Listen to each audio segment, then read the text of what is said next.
अनोखी सुहागरात। यदि आपने इस कहानी के पिछले पार्ट नहीं सुने तो सुन लेना, तभी आपको आगे की कहानी समझ में आएगी। निशा, हम केस जीत गए, अब हमें अपना हक मिल जाएगा।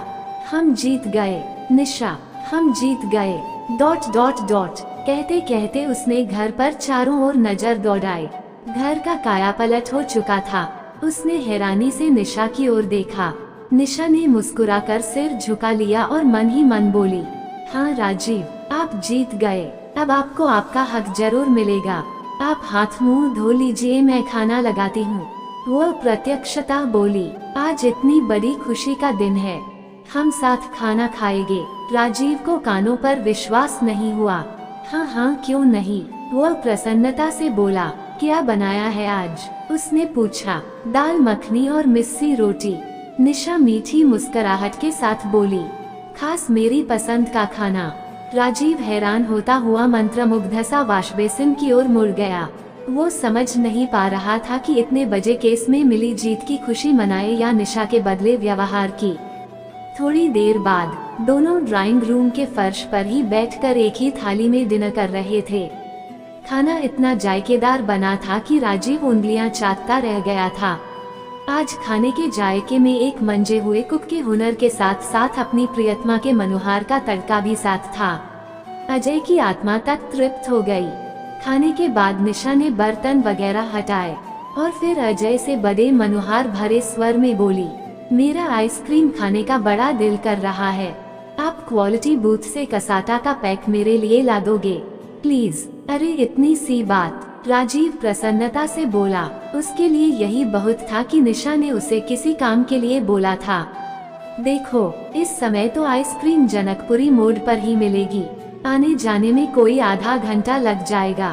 तब तक तुम टीवी देखो, मैं आइसक्रीम लेकर आता हूँ। कहकर राजीव ने कार की चाबी उठाई और फ्लैट से बाहर निकल गया।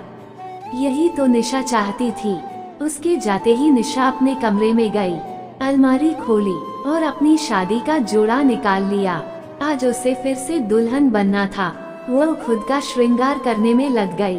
आधे घंटे बाद दुल्हन के जोड़े में सजी उसने अपना रूप आईने में देखा तो अपने हुस्न के जलाल को देखकर खुद ही शर्मा गई।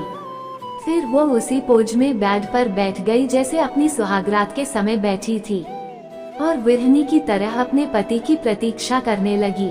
उसका रोम रोम आज राजीव के प्रति समर्पण के भाव में सुलग लग रहा था।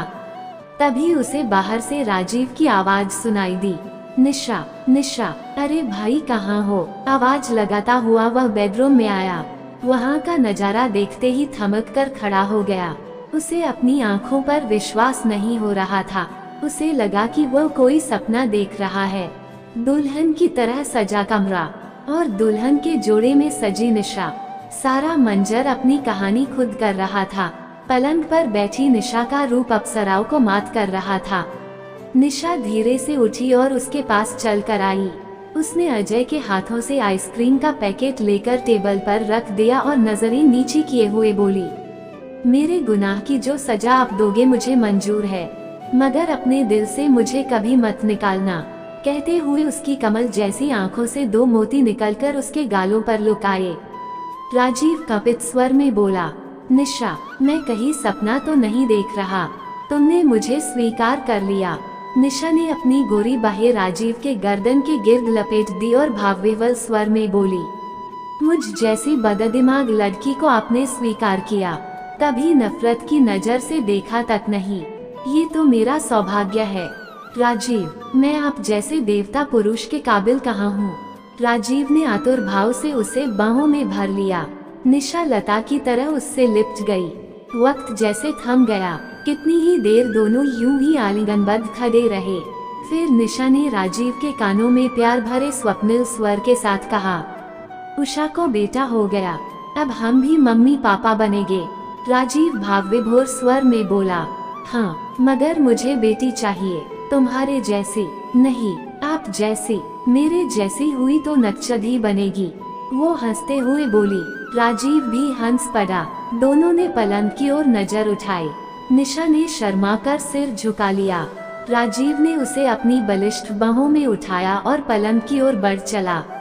सड़क पार कहीं दूर लाउडस्पीकर पर गाना बज रहा था। दो सितारों का ज़मीं पर है मिलन आज की रात। आइसक्रीम उपेक्षित सी पड़ी, पिघलती रही।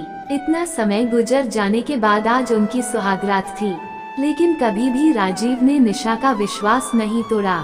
यही तो अपनेपन की निशानी होती है।